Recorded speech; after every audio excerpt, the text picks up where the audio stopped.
नमस्कार, स्वागत है आपका अपने YouTube channel KC in music में, जहां हम संगीत सीखेंगे सरल भाषा और आसान तरीकों से।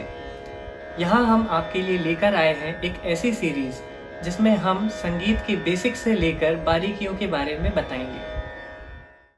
इस वीडियो में हम जानेंगे कि स्वर कितने होते हैं, कितने प्रकार के होते हैं, इनको हिंदी में हम किन नामों से जानते हैं और इंग्लिश में हम इनको किन नामों से जानते हैं।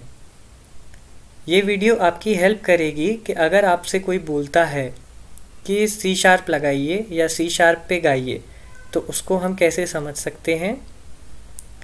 तो आइए शुरू करते हैं। सबसे पहले हम जानते हैं कि स्वर कितने होते हैं, कितने प्रकार के होते हैं। तो सबसे पहले मैं बताना चाहूँगा कि शुद्ध स्वर होते हैं जो कि 7 होते हैं, सा रे गा मा पा धा नी।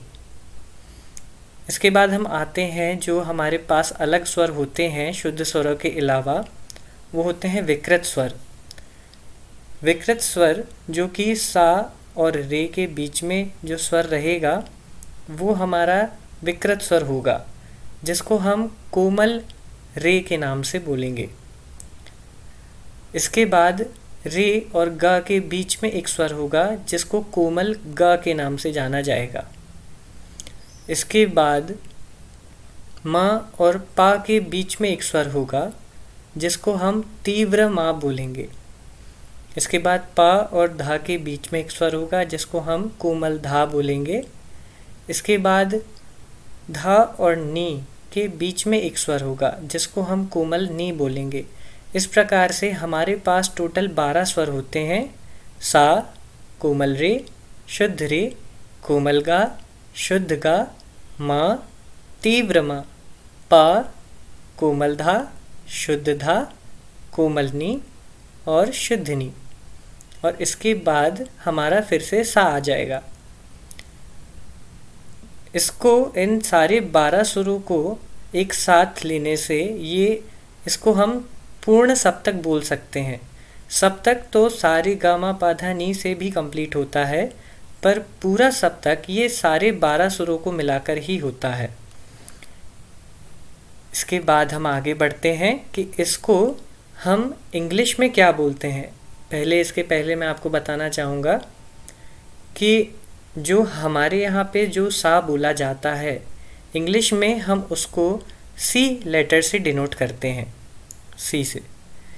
इसके बाद हम आते हैं इंग्लिश की सरगम पे, जो कि अल्फ़ाबेटिकल सरगम के नाम से हम इसको समझेंगे। तो इसमें भी नेचुरल नोट्स होते हैं, जैसे कि मैंने आपको शुद्ध स्वर के बारे में समझाया, सा रे गा मा पा धा नी। इसी तरह नेचुरल नोट्स भी होते हैं, C D E F G A B C. अब आप लोगों में से कुछ लोग बोलेंगे कि हमने ये सी से स्टार्ट क्यों किया, हमने ये ए से स्टार्ट क्यों नहीं किया। तो मैं आपको इसके पहले ही बता चुका हूँ कि सा को हम सी से ही डिनोट करते हैं। इसके बाद आगे बढ़ते हैं, क्योंकि हमारे पास सिर्फ गिनती में 7 स्वर ही हैं और हमको सी से स्टार्ट करना है, तो इसीलिए हमने सी डी ई एफ जी और उसके बाद ए बी, इसको हमने रोटेशन में लिया है। जी के बाद ए और उसके बाद बी, उसके बाद फिर से सी। इट मीन्स सा रे गा मा पा धा नी सा। अब इसी के साथ जैसे हिंदी में हम समझते हैं विकृत स्वर, जो कि हम बोलते हैं कोमल या तीव्र स्वर, इसी तरह इन नोट्स के बीच में भी नोट्स होते हैं जिनको हम शार्प और फ्लैट के नाम से जानते हैं। शार्प नोट्स और फ्लैट नोट्स। ओके, जैसे कि मैं आपको बताना चाहूँगा, सी और डी के बीच में जो स्वर होगा उसको बोलेंगे हम सी शार्प। डी और ई के बीच में एक स्वर होगा जिसको हम बोलेंगे डी शार्प। अब ई और एफ, इसके बीच में क्योंकि कोई भी स्वर नहीं हो सकता है, इसका रूल है कि इन दोनों स्वरों के बीच में कोई भी स्वर नहीं आएगा, इसीलिए मैंने यहाँ पे आपको बताया है there is no sharp note of B and E. इसका मतलब बी और ई, इन दोनों का कोई भी शार्प नोट नहीं होता है। इसी तरह there is no flat note of C and F.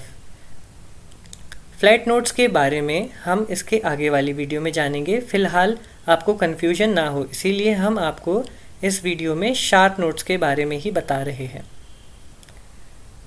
Okay, तो हमने जाना कि 7 नेचुरल नोट्स और 5 फ्लैट एंड शार्प नोट्स होते हैं, शार्प एंड फ्लैट नोट्स होते हैं, जिनकी अगर हम काउंट करें तो ये भी टोटल 12 नोट्स होते हैं। ओके, सी के बाद आता है C sharp, then D, D sharp, E, and E का कोई भी शार्प नहीं होता इसीलिए डायरेक्टली एफ। इसके बाद आता है एफ शार्प, एफ शार्प के बाद आता है जी, जी के बाद जी शार्प, जी शार्प के बाद ए शार्प के बाद के बाद जी शार्प के बाद आता है ए, और ए के बाद आता है ए शार्प के बाद आता है बी, और बी के बाद आएगा सी, क्योंकि हमने यहाँ पे जैसे कि बताया है कि there is no sharp note of B and E, तो बी का भी कोई भी शार्प नहीं होगा। इसके आगे अगर कोई नोट आएगा तो वो होगा सी। आई होप कि आपको इस वीडियो में जो जानकारी दी गई म्यूज़िक के बारे में, म्यूज़िकल नोट्स के बारे में, आपको वो समझ आ गया होगा। अगले वीडियो में हम जानेंगे कि हारमोनियम पे ये नोट्स किस तरह होते हैं और कैसे हम इनको समझ सकते हैं। इस वीडियो में बस इतना ही। मिलते हैं अगली वीडियो के साथ, तब तक के लिए नमस्कार। ऐसे ही म्यूज़िक सीखने के लिए बने रहिए आपके अपने YouTube चैनल केसी इंड म्यूज़िक में। धन्यवाद।